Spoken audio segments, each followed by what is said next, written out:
At least 16 people were killed and nearly 3 dozen injured Sunday when a four-story building collapsed onto a smaller one in Cameroon's largest city, authorities said.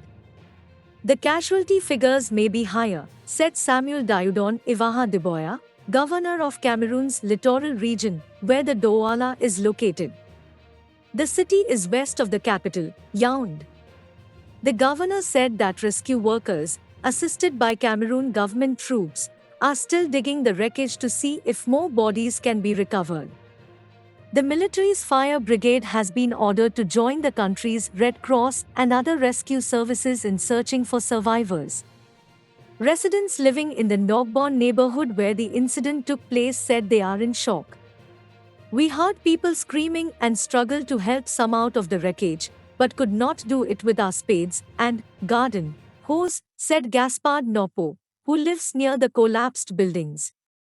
Building collapses happen often in Douala, sometimes due to natural disasters such as landslides, and other times because of poor construction, locals say.